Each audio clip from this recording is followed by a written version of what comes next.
back to the Ross Leadership Hour. I have the great joy of introducing our speaker today, Stacie Boord. Stacie is hard to define. It's hard to put her in a box because there's so much variance to what she does.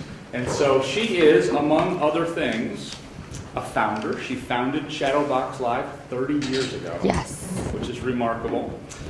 She had degrees in vocal performance, dance, and education, and then worked in the opera before she decided to start up her own thing here. She's been a performer in over 10,000 shows, as I understand it, including winning acting awards for those shows. She's been an instructor, improv, the Play Cafe, the program they have for kids, STEM Rocks the Box, vocal director of the troupe. I mean, it just goes on and on, all ages instructing. She's been a producer of ShadowBox Wire, their award-winning 3-season run TV show that she produced. She's been a fundraiser, having shifted ShadowBox's live revenue from 3% fundraising to over 20% now, which you'll tell me how that works later on. And she's been a philanthropist, donating over $250,000 a year worth of tickets to the youth of Columbus. But above all, she has been a leader in trying to think outside the box, as it were, to create something new for the Columbus community and create something that's going to make a lasting impression. So it's our great honor to have Stacie with us this morning. Thank you. Hi.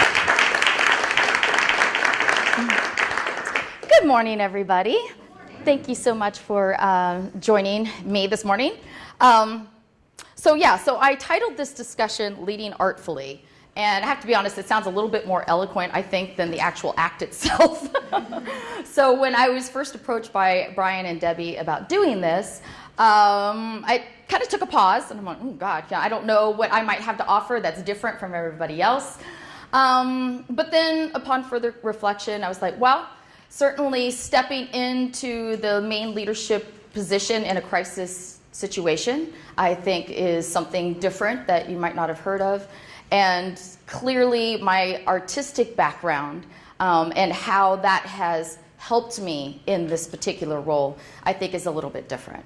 So I'm here to share my story, not necessarily to impart my wisdom and to tell you how it's done, but hopefully there will be sections of this that might resonate with you, that might inspire you to think differently and inspire you to be your best. So here goes. So can I have a show of hands of who's familiar with ShadowBox Live? Who's been to ShadowBox Live? Yes. All right, good. For everybody else, we're going to fix that. Okay, but that's later. All right. So ShadowBox Live is the nation's largest resident ensemble theater company. So what that means is we employ more full-time artists year-round than any other theater in the United States. We have 45 full-time artists, and we have about 70 total. Our programming is unique, and that's one of the things that also distinguishes us from other theaters, and that everything that we do is rock-oriented. So you will never see Oklahoma on our stage. That programming will not exist on the ShadowBox Live stage. But instead, we do 19 different original productions a year with over 500 performances.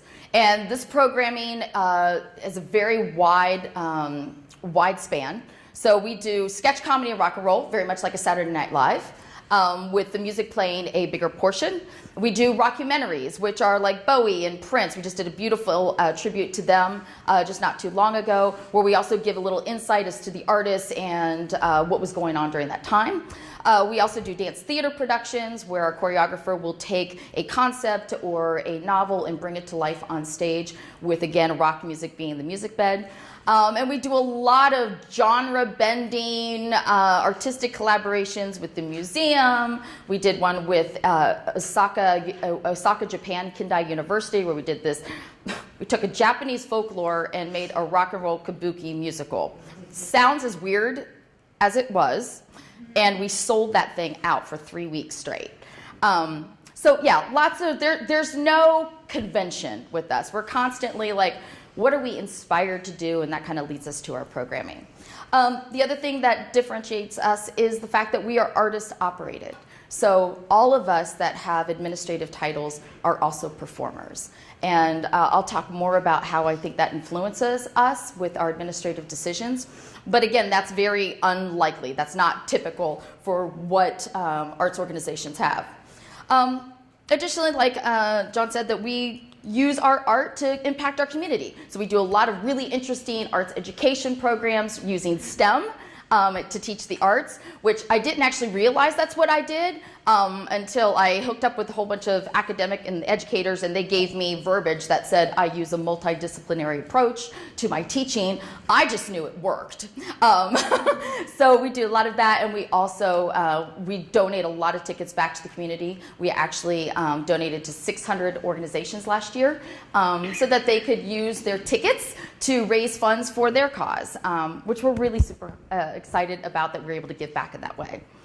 So that all sounds great, and that all sounds amazing, but I want to say where we came from, because as important as it is to always look ahead, occasionally you have to look over your shoulder and remind yourself of where you started.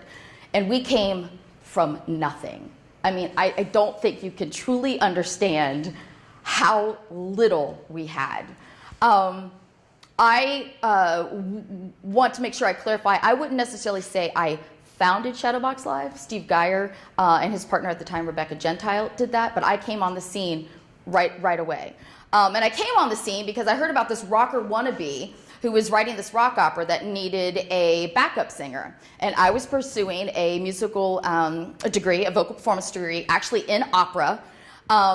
And I was one of the more progressive students at the time in my class, and so the idea was for me to do this thing, get it on my resume, show how versatile I was. If I had hair, I'd flip it. And then I was going to get out and take the classical world by storm. That was the plan. So I get in here, and I do the show, and it was called Dawn of Infinite Dreams, and it was a big production, all original work, and it was just god-awful. I mean, it was just horrible. But I really loved the idea of performing something that had never been done before.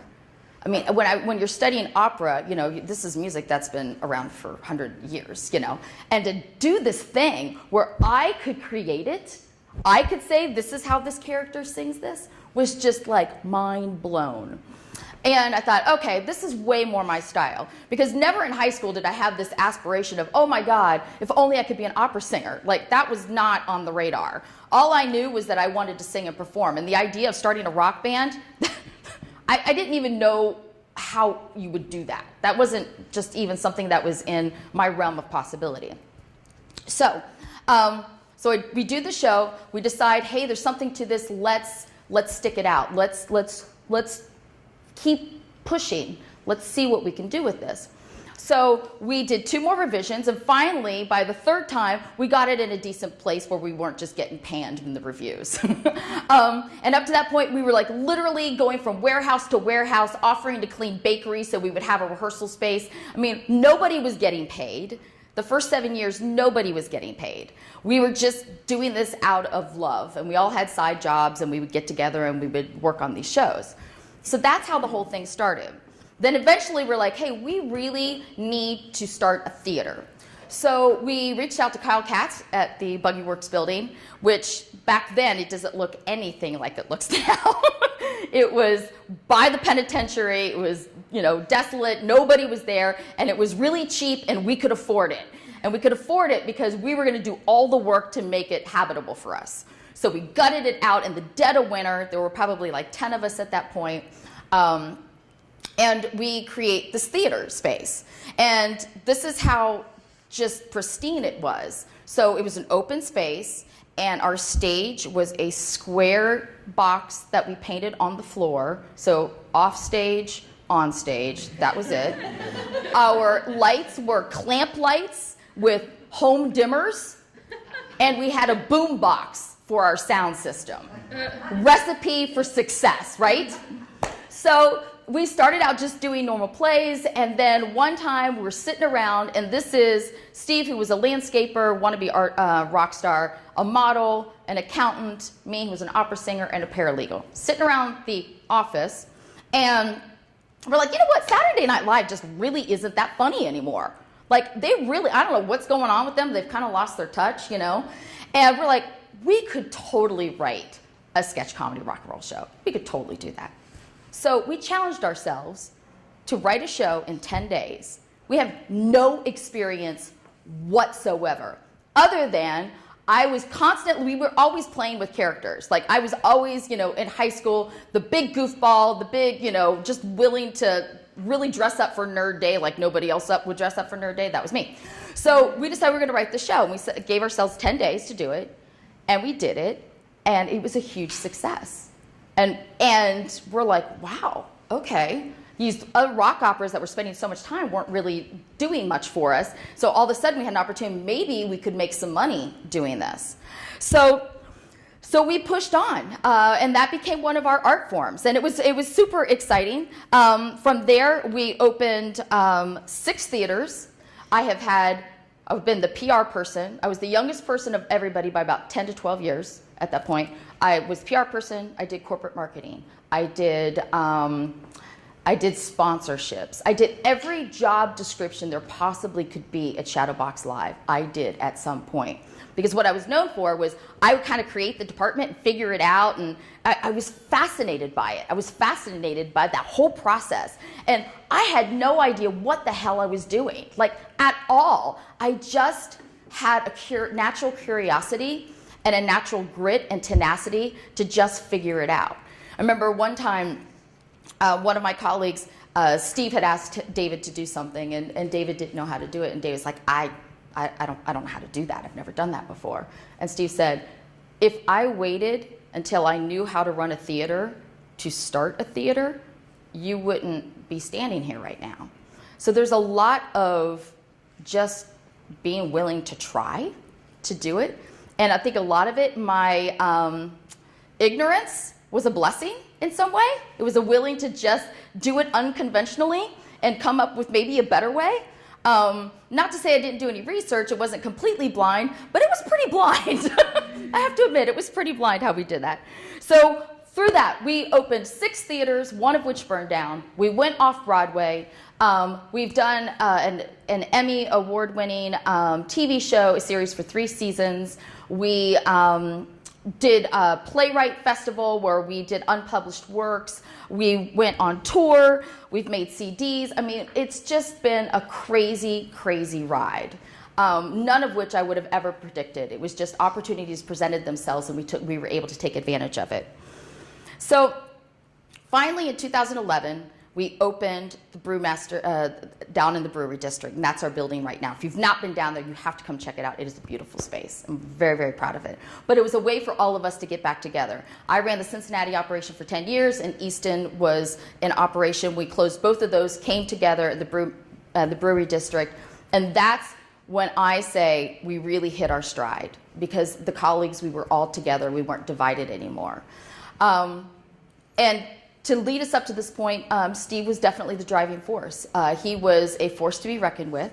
He was an artistic genius. He was incredibly bright, thought of things in very unique and different ways. He was also the typical artistic director. Unpredictable, difficult, impatient, just, oh my gosh. Sometimes I would just be like, we were yin and yang. We balanced each other. Sometimes I'd be like, chill, just chill. Like, it's gonna be okay. So we had a crazy 30-year career together, and then in the fall of 2016, it took a sharp left turn. His behavior became even more erratic and difficult, and I finally took him to dinner, and I said, listen, I don't know what's going on with you, but I need you to stay away. Because our people work way too hard. We don't pay them even remotely what they're worth to be abused by you. And the look of disconnect in his eye, he was just kind of like, okay. And so we went on with our day, and then he would say something to the staff that was completely inappropriate. And I'd be texting him going, that is exactly what I'm talking about. You cannot do that. And then after a while, it became apathy. And Steve was anything but apathetic. And he would not come out on stage when he was supposed to. And I mean, this is a guy who is ultimate professionalism when it comes to that kind of stuff. So I knew something was wrong. And I pulled him out of the shows. I didn't tell him. I just pulled him out of the shows. And I said, listen, you need to rest. I think you're just burnt out. That's what I thought. I thought he was just burnt out. He was a workaholic. His whole life was his art and what he did on that stage. So I took all his devices away. This was Christmas Eve weekend. I pulled him out of the shows. Everybody else jumped in to take the positions. And I said, you need to just sleep for the whole weekend. I'm going to talk to you on Monday after Christmas, and we're going to evaluate things and see where we are. Went before the entire staff and said, listen, I know you guys are asking me, is he all right? And I've said, no, he's not all right. I don't know what's wrong, but he's not all right. So I think he's exhausted. You are not allowed to contact him in any way, shape, or form. Any way, shape, or form, do not contact him. I'm in charge, you talk to me. Now, what I meant was I'm in charge of him and the situation. I wasn't really proclaiming that I was taking over. That's really not what I meant. But in turn, I think it kind of put people at ease that there was somebody who just said, hey, listen, I'm going to step up and I'm going to do this.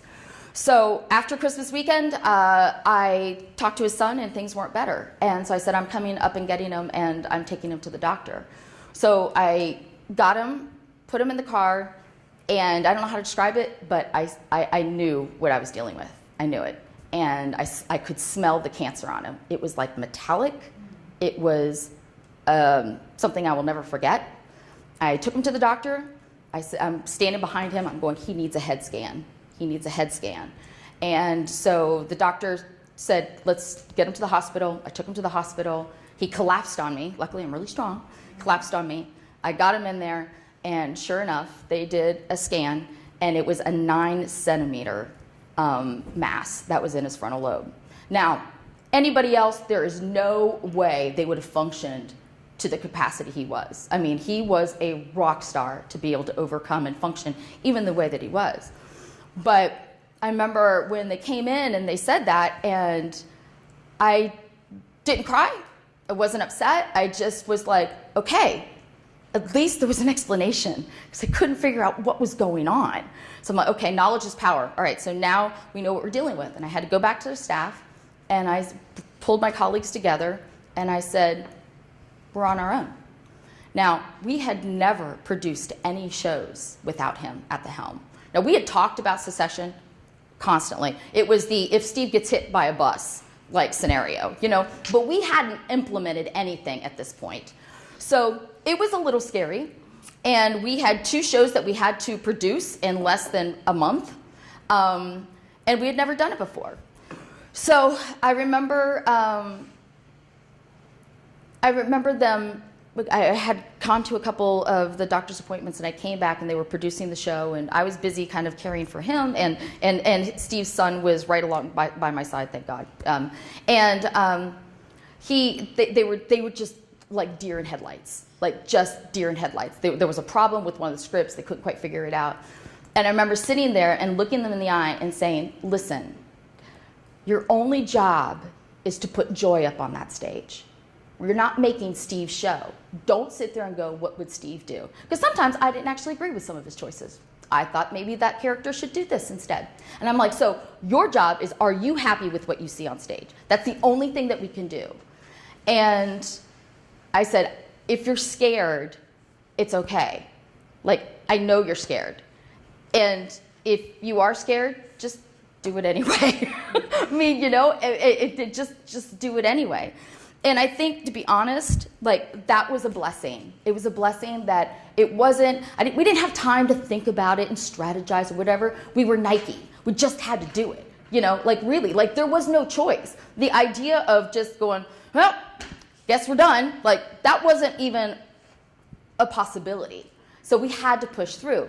And I think in hindsight, as I look at everything, so many times the things that you hear about in leadership or whatever were just inherently there because of the circumstance. And I think it worked to our advantage. One, you hear about vulnerability. Well, I was pretty vulnerable. We all were pretty vulnerable.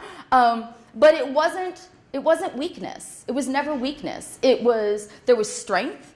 There was an honesty of, I don't know what's going to happen, but we're going to make it work. And there was an opportunity and a need to rely on your colleagues way more so than you ever would have to under normal circumstances. There was no way we were going to make it without leaning on one another. So that was really good. The other thing was transparency. I knew what I needed to work in the environment that I needed to work. And that was no drama. You can imagine with 45 artists full-time, 70 total, what we deal with typically. And I actually don't believe they're more dramatic than most people. I just believe they wear it on their sleeve a little bit more. They're just a little bit more open with it. But I also knew that I couldn't deal with the emotional drama of that. So I turned that organization up on its upside down with the help of my colleagues, clearly. But I was like, I need to deal with just the issue, no emotion. I don't care what you feel about it. I don't care about how, I just need to know what the issues are so that we can fix it. And that made our process so much faster and so much less laborious. The other thing that I think was just gratitude. I mean, really and truly gratitude. Because I was gracious, I was grateful for the colleagues that I had because they were so good at what they did. And they were in same uncharted territory that I was. I was gracious for my staff just sticking by us because they didn't have to. I mean, everybody could have got up and walked out. They didn't have to go through this. We didn't know what was going to happen. I was grateful for our donors who stuck by us, who didn't just abandon us, go, oh God, I don't know what's going to happen, but I won't put my money there. Even the funders. And probably the most strategic maneuver I made to our advantage was I didn't let anybody know what was going on the outside. For the first 2 months, I told my staff, I'm like, this has to be inside. We cannot talk about this, because what I didn't want, what I felt very strongly about, was I didn't want all eyes on us going, what are they going to do? What are they going to do? As we're figuring it out. Like, I didn't need that added pressure. We already had enough pressure. I didn't need that pressure. And so we didn't. We kept it very close to the vest. We would say that he's taking a break. That's what we're saying. He was taking a break, which he was. I was not lying. He was taking a break. And that helped. Because then when we were actually able to announce what we were actually going through, I was going to say, you know, those two shows, those two blockbusters that you've been enjoying, Body Heat and Evolutionaries, that was us without him. So rest assured, we're okay, and we're going to be okay. And that was incredibly grounding and assuring for us, I think, because we kind of established ourselves as a team. We kind of figured it out. Probably the best gift we ever gave ourselves was to not be Steve. You know, he was his own thing, you know? And I think for so long I was so terrible. I'm like, well, I'm not that guy. That's not who I am. I am me, and I love my job. I love the things that I do. I don't want that part of the job. But we gave ourselves the permission to just be ourselves. And that was the best gift we ever gave ourselves. Because then I was able to use my strengths and to lead in my way, which was very different. Was very different than how he led. Not necessarily better or worse, but very, very different. The most difficult way to navigate, I think, was when he came back after surgery. You know, he was still there, but he was different. There's no way you can have a 9-centimeter mass in your frontal lobe and have that removed and be back exactly the way you were. He came pretty damn close. He did. It was pretty astounding. But then still there were some things, and for us to navigate what truths we needed to hold on to and what we needed to let go was difficult. And it was also difficult in keeping his pride. Because this was his baby. This was what, you know.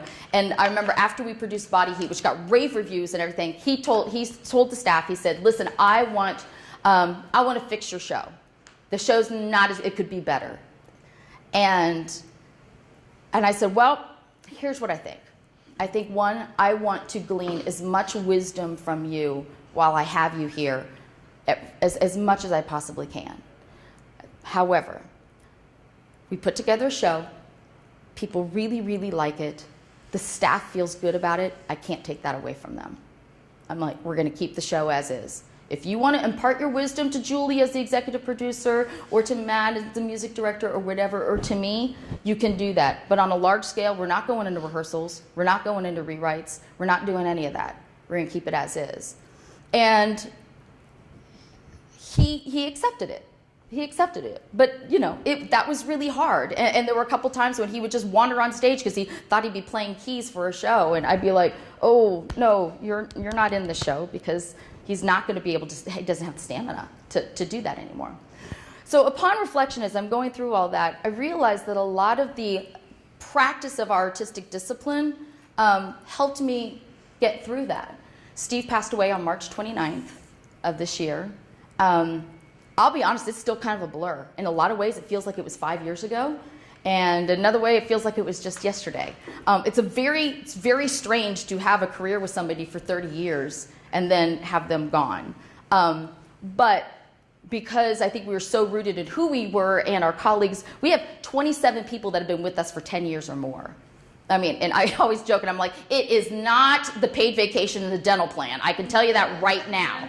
It's not that. It's because we love what we do, and this is the only place to do what we do is here in Columbus, Ohio at ShadowBox Live. So as I started to think about it, I was like, you know, a lot of the things that we do for our artistic discipline really helped us with this transition. And so I wanted to share that with you. So if anybody says that the arts aren't important, they're wrong. They're very important in life and as a person and in business, that you can be creative with your business. So one is, as an actress, you need to know who you are at your core. Who are you? Because you have to understand the difference between the character you're playing and you. So sometimes what you feel very passionately about is not something that this character cares about. And so you have to adapt. You have to readjust and make sure that you're doing that character justice. And part of it is like, what were the defining moments in your life? Like, what makes you you? What makes you different from other people? And for me, one thing I know that I constantly am aware of is I lost my father very, very young. 12 years old, first day of junior high, brain tumor. And I remember just kind of growing up knowing I had a limited time with him. He defied all odds. But, you know, I would do his pillbox, and that was just standard. That's just what I did. That was my life. I didn't even register that was weird, you know. But when he passed away, I remember thinking, even at 12, one, I'd rather have an amazing dad for 12 years than a deadbeat dad for 40. Two, I looked at my grandmother and I thought, she has it worse. Like, I know I lost my dad and that was really, really tough, but she just lost a child. And that was way more than I could even comprehend. So through life, you kind of have, I think I've just automatically had a, well, how bad is it kind of mentality. Like, really? Like, if you fail in this thing, really, how bad is it? Do you have cancer? No, it's all relative. So I always had that, and I think that actually helped me with this particular process, but also it helps me with my boldness and my choices in life and on stage. It's important to know your weaknesses. It's important to know your weaknesses. You need to know, what are you not good at, but focus on the things that you're really good at and be even better. As an actress, you triple threat. Everybody talks about sing, dancing, and acting, right? Well, a lot of times you'll have an actress that can sing, but maybe they don't move so well, you know? So you improve that, but what you really want to do is get better at the things that you're really good at so that you really stand out. Analysis. As a performer, a lot of times people are like, oh, you just get up and you play. And there's some truth to that. There is some truth. But there's actually a lot of analysis. Analysis of the character. Who is this character? What do they stand for? What is the relationship between the characters on stage? How does your character feel about the other characters on there? The script analysis, where is it going? Even music, right? Because when you're learning music, is it the verse? Is it the chorus? Is it the bridge? I mean, sometimes the most mind-boggling things is when I'm trying to count something out, and then I realize there's a 2/4 bar measure that they threw in there that oh, that's what it is. That's why the one kept switching. But there's a lot of thoughtful analysis, and where it's not emotional. It's like literally just understanding what's the framework. And that allows you to see things for what they are. It's really important that when you're looking at things or when you're analyzing a situation, just see things for what they are. Don't necessarily fill in the blanks quite yet. You do have to fill in the blanks, but it's really important to just see things because you can't fix something if you can't see it for what it is. And that's something that was really helpful to us as we went through this process, is being able to look at things and go, okay, take a step back, and what's really going on here, not even necessarily what's going on stage, what's going on with the business. Why are we struggling with this particular show? Is it the marketing? Is it the title of the show? Oh, you know what? Nobody knows what funk is. That's why Front Street Funk is. They're like, you mean reggae? Like, no, funk. Funk is funk, reggae is reggae. But nobody knew what funk was. So there are things like that that we would look and we would really try to analyze. Okay. Character development. This is probably the most critical because there was a lot going on emotionally in the organization at that point. But with character development, the author gives you a framework, and then you have to fill in the blanks, and you need to understand, you have to flesh it out, right? And that's the good part, that's the fun part. But you have to get in the mindset of that character. Why does the character make the choices that they make? Because the author doesn't necessarily give you that. And that was something that was incredibly helpful to me as we were going through this, is when someone was struggling or if they were whatever, trying to understand what, from their point of view, what are they seeing? What are they seeing? What information do they not have that is making them have this reaction? Or what information do they have that I don't understand that I need to have? That was incredibly helpful to just kind of to go, okay, hold on. I think what's really happening is this person feels this way. And that allows us to be compassionate as we went through the whole process to understand their struggles. Reading the body language, classic, everybody knows this, okay, they're closed off, all of that. But reading the subtext, because when a character can say, wow, that's really great. Or they could go, wow, yeah, that's really great.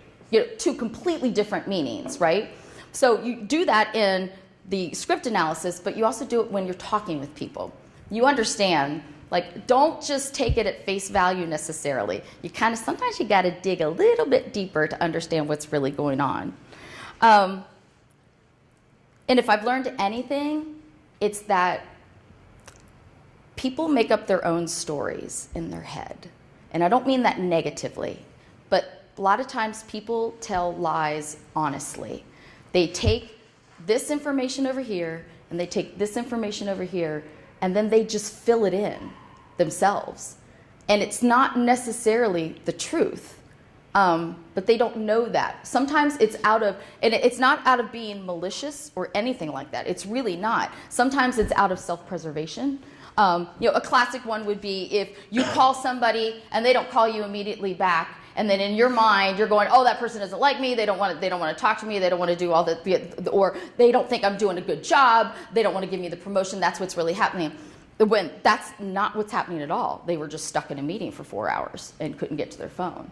But understanding that people do that, and understanding who does that more than others, and which way they tend to swing, whether they tend to swing in making up their story that they are grandiose, or the one where they're over here and they tend to sabotage themselves. Both are detrimental. Both are detrimental. And I try to really, really instill going, that didn't happen. That did not happen. That is not what just transpired. This transpired and this transpired. All this other stuff you just made up. None of that existed.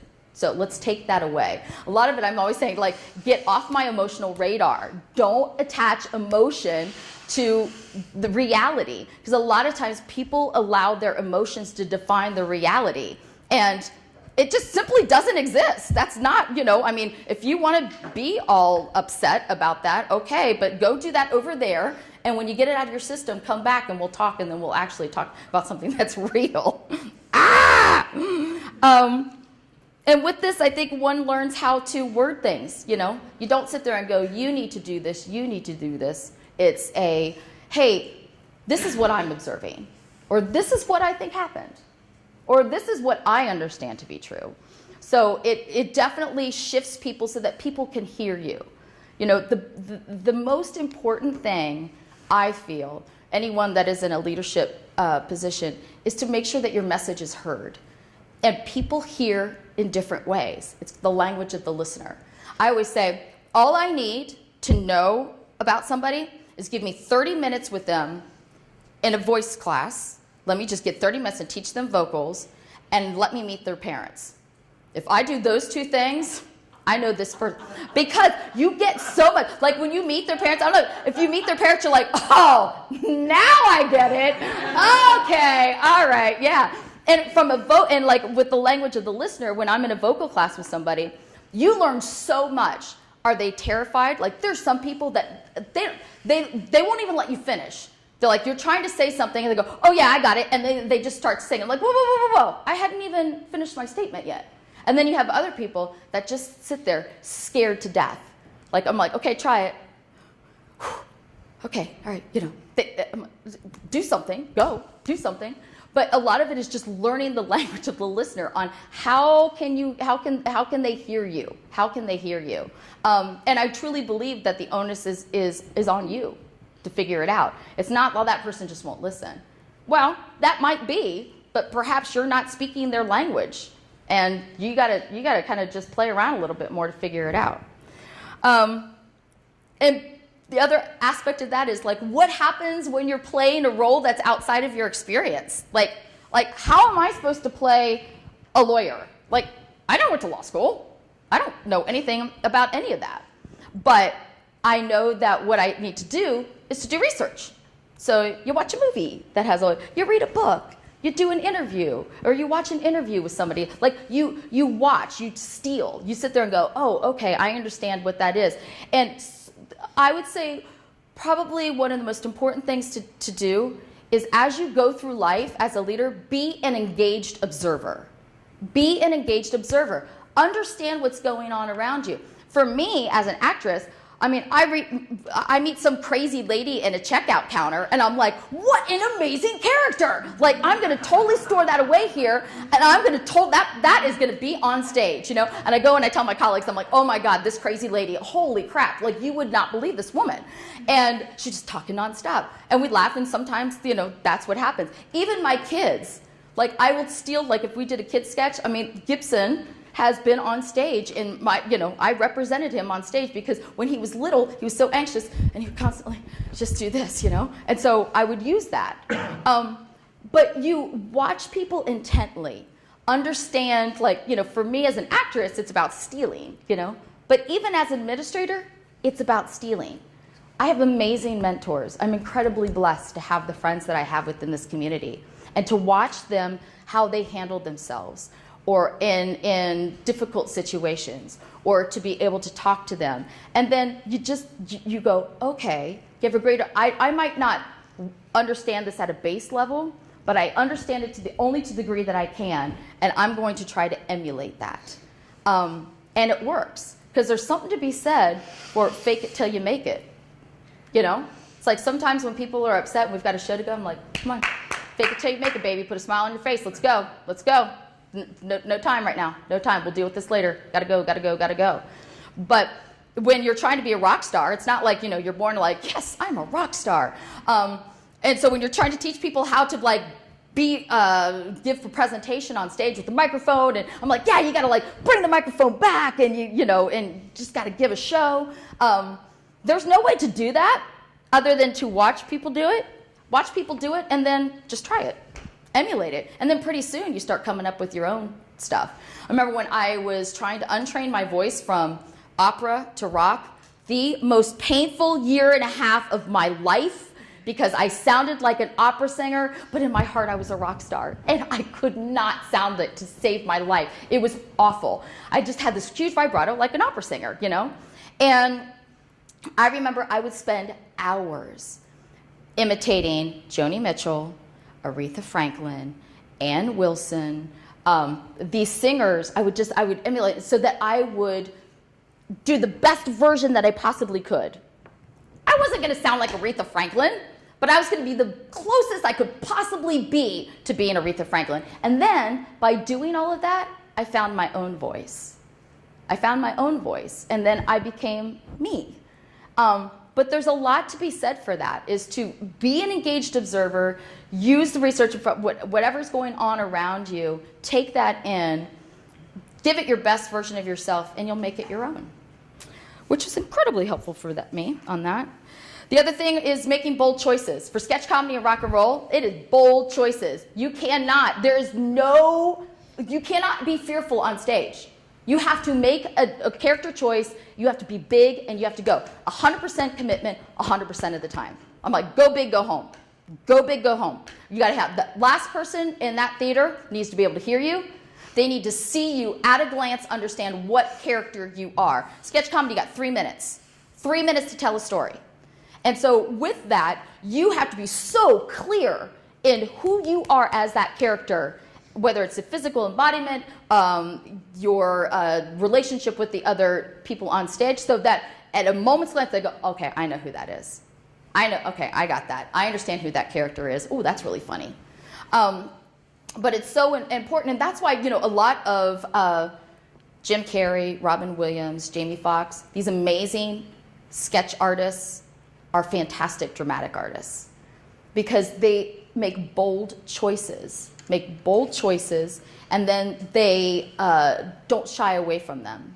And I think it's so critical as a leader to make bold choices. A lot of times it's conviction, right? It's okay not to know, but you just need to be really bold with the fact that I don't know what the answer is. I don't know what the answer is, but I know what's happening right now does not work. This does not work. That much we know. So let's figure it out together. How are we going to change this? The minute you waver, that's a problem. The minute you could say, but the minute you, especially like, let's say you're redefining someone's role. They're not performing the way you need them to perform. And they've been in this, I had this situation happen to me. Somebody had been with us for 16 years. Just wasn't doing what I needed that position to do. It wasn't actualizing the way I needed it. And I just went in and immediately, because I knew that if it was one-on-one, she'd try to talk me out of it. And so in a group setting, I said, okay, you know what? I need this position, and you're the only person I have to do this position. So I'm moving you from here. I appreciate your work that you've done for all these years to do this, but I don't need you to do this job anymore. I'm going to have you go over here, starting right now, everything. You never touch this department again. Because she really wasn't happy. She wasn't happy. She was doing it just because she felt out of obligation to Steve, because of history, because of whatever. But she wasn't happy, and it showed. It showed that she wasn't happy. I'm like, I am setting you free. I am setting you free to go and do. Your only job is to make things beautiful, and bring joy. That's it. So let's talk about the space. Let's talk about this. Let's talk about that. And it was like, oh, I set her free to be the highest version of herself. And it was amazing to watch. Amazing to watch. It was difficult, but I went in knowing that really, in the end, doing the right thing. Doing the right thing. The other thing is that we have really thick skin. Really thick skin, because we are criticized all the time. Criticized by your peers, criticized by the audience, criticized by the critics, criticized by your director, across the board. And what's so important with that is that you need to understand that feedback is important. You don't just ignore it. You don't just ignore it. But you do realize that you got to take what truth there might be and accept it. You must accept it. At the same token, sometimes people will think transparency and honesty and giving feedback is a license to be mean. And I'm like, no. Any feedback that you give to one another, we must do it constructively. There's no license to be mean. There is no strength to say whatever's on the top of your head. There's none of that. There's no grace. There's none of that. What needs to happen is truth told in a constructive way where the person can hear it and they are better because of it. It is a lot easier to impart harsh realities to somebody if they believe truly that you care about them. If you care about them, I can't tell you the difficult conversations I've had with some of our people and that we have with one another. But we have them because we can, because we know that in the end, they would be the first to have your back. But that's the only way to grow. It's the only way to grow is to have that trust and to hear what needs to be said. Treating people with compassion is a big thing. And the other issue is the practice. Like we're constant, invention is a joy. Like we're constantly creating. We do 19 different original productions a year. We have no idea what the show is gonna be like until we put it up there half the time. And boy, nothing is more humbling than putting something up on that stage and going, that's the worst piece of crap I have ever seen. And we open on Thursday. How are we gonna do that? And it happens. And so we'll go, okay, well, let's try something else. And we wipe the slate clean and we go, okay, now we're gonna change all of this, okay? We're gonna cut that song in half. I'm bored with it, I'm done. Like, let's just get out of this moment. And you figure it out. And new ideas are messy. I mean, they are. New ideas are messy, but they typically, you're never gonna get it right out of the gate. It's just gonna lead you to where you wanna go. And so you have to lean into that discomfort. I mean, when we recruit people, we're like, listen, if you like a real nice, safe, place, this is not the place for you because you will get new lines, new music, you're gonna have to learn, it's constantly evolving. Like when we do our shows, we have rewrites clear up into the time. So, you're memorizing and then you're like, oh yeah, that didn't work. Here, try this one. And sometimes they're tweaks and sometimes they're overhauls, like complete overhauls. But it's just, you have to enjoy that process. You have to enjoy the mud and clearing up the mud so that you can see clearly what it is that you really, really want to have happen. And that's true for on stage or in life. I also think it's really interesting as far as our artists as administrators. It's very, very different. It's really different. And as I was talking to Willie beforehand, I find that it's not different for us. I don't feel differently as an actress than I do as an executive director.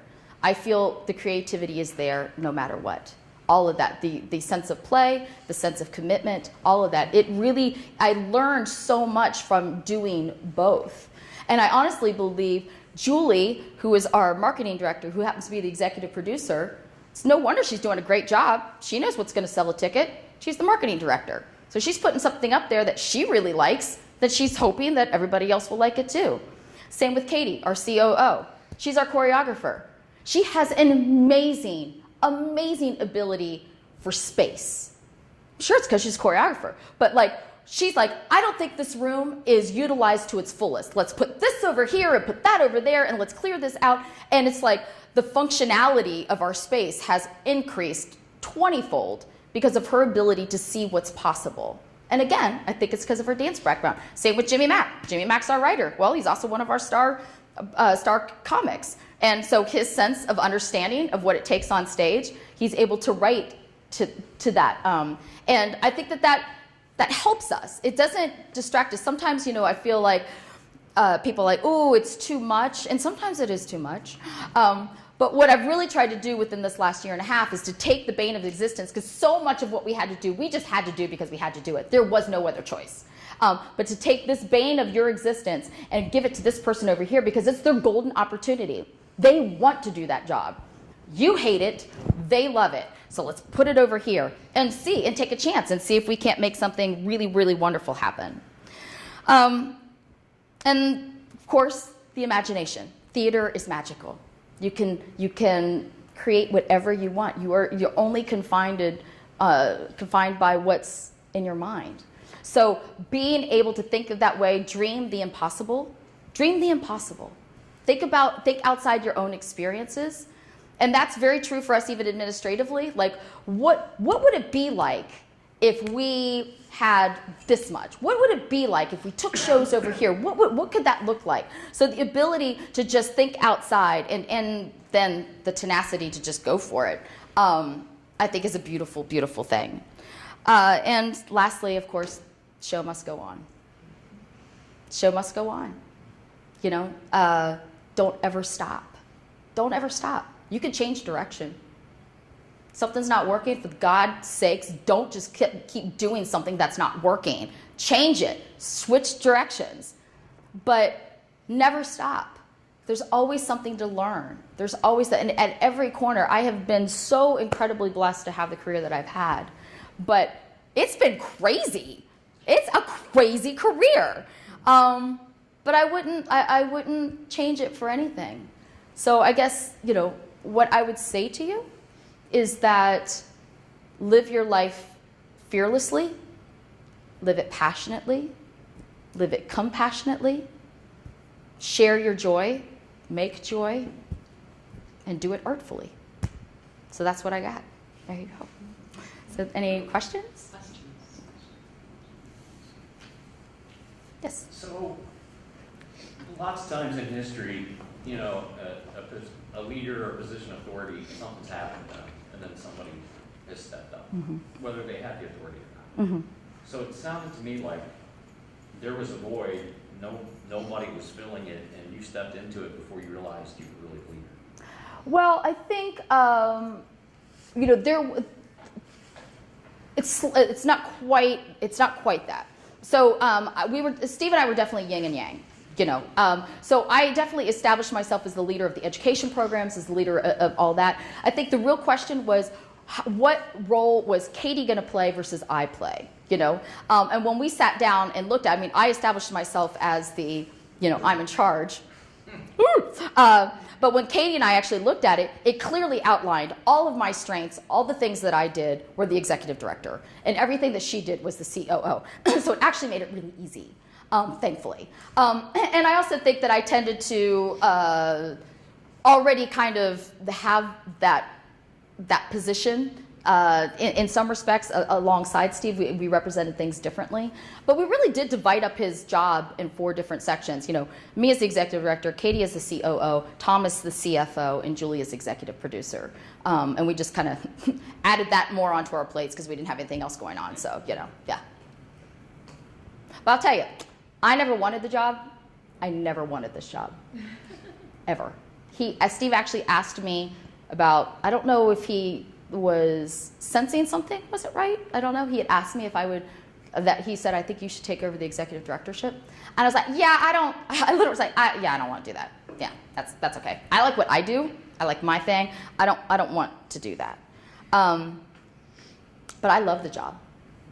I really do. I love the job. And like I said, I think it's because I gave myself permission to be me in this role and not try to emulate him in that role. Not that I didn't learn some things. I learned so much from him, but I'm the leader I am because of him and in spite of him.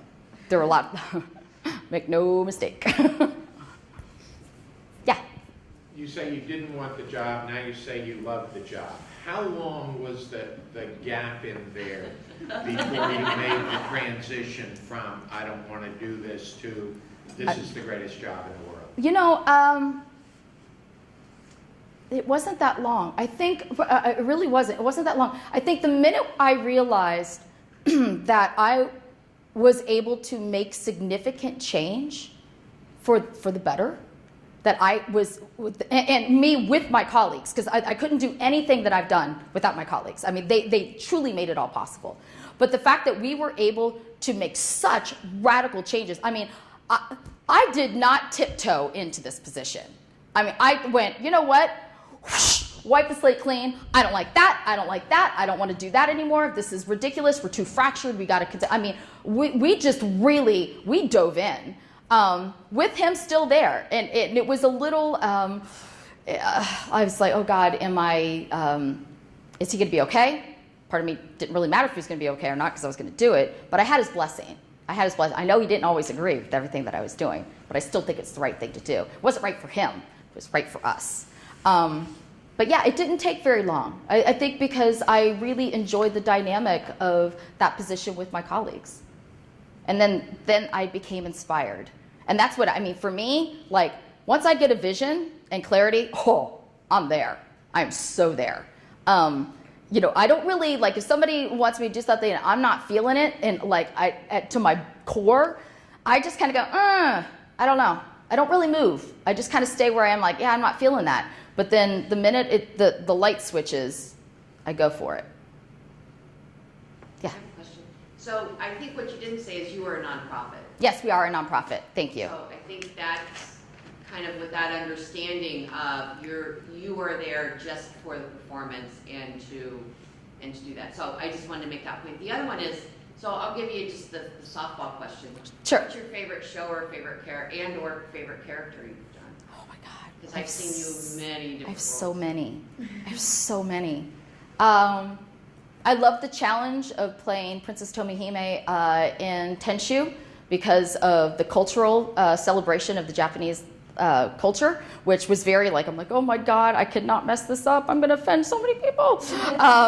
And I didn't. I celebrated. It was good. So I love that role. I love playing Velma in Chicago. Love playing her. I love Dolly and Santa Babies, of course, because I get to just drop IQ points and just go. Oh, it's so liberating. It's so fun. I have a little girl character named Sissy that I love playing because she just says whatever she wants to say. You know, she's kind of bratty. Yeah. I have so many. I have so many. Yeah. It's hard to say. Yeah. Is there something about Columbus that makes this work? I mean, who would have thought, right? Columbus, Ohio. I don't think, you know, I honestly don't think that this could happen anywhere else. We feel very indebted to Columbus, the community. I mean, what audience, like really and truly, like I celebrate our audiences. What audience goes to 19 different original, they have no idea what the hell they're gonna see. Like, it's never been done before. It's not like, oh God, I love the version of Rent. They did a good version of Rent, or I like this version better. Like, it's not that, like they have no idea what it is. And that's astounding to me. I'm always just kind of like, wow, you guys are awesome, you know? So yeah, and I just recently had a VP at Disney come in to see one of the shows. I'm talking to him about a project and everything. And he came in and it was nice to be validated. Like, I know what we do is unique. You know, like, I understand we're different. But to have somebody that high up that is so well versed in the theater industry to look at it and go, this doesn't exist anywhere. The sense of team, the space, the way everybody does everything, the work that you create, he's like, he was just like, I can't believe that this is here. And I said, well, it wouldn't be in New York. Like, there's no way. There's just way too many constraints, right? It has to be here. So yeah, I mean, I do. I think the Columbus community is it's very open. It's very sharing. It's very collaborative. Yeah, it's great. Yeah. There are many parts of the stories you tell that strike me, they have a lot to do with feedback and the willingness to give it directly, right? To say to Steve, you need to go home, you can't be here. To say, this show stinks, we need to rewrite it, whatever it is. Is the ability to deliver direct feedback and have it not ruin the relationship unique to artists, or is there a certain way that you do it? I think it is unique to artists, and it shouldn't be unique to artists. That's what I think. I also think that we're different. I don't think that a lot of theaters are as direct, but it's really important to me, like to. In fact, this is something that I actually harp on a lot with our leadership and our instructors is, do not say something is good if it's not, ever. Like, just even in, okay, good. Don't say that. Don't say that, because it wasn't good, you know? It's important to give people a sense of place on where they really are. So a lot of times I'll go, okay, you know what? Not good enough yet. Just, it's not going to make, until we take this step, and this step, this song is not going to work. Now, you're doing a great job for where you are in your process. So if this does not work, this is not lost. You will benefit from this, and you're going to be one step closer to your next opportunity. But I actually have to watch it when I'm not in ShadowBox people, because I am so direct, and I'm not mean. I'm just like, wow, that logo really says nothing to me. Like, you know, and people are like, God, I can't believe she said that. But I'm like, I'm not the only one sitting around this table that thinks this. I'm just the only one that has the balls to say it, right? And it's like, did I say the person who made it was stupid? No, I just said the logo doesn't work. That's all I said. So, yeah. I honestly feel like the world would be a lot better if it would just not dance around. Just say what needs to be said. Again, say it in a way that is compassionate, but say what needs to be said. You just don't waste so much time. You just get where you need to go more quickly. And we're done. Okay. So help me thank.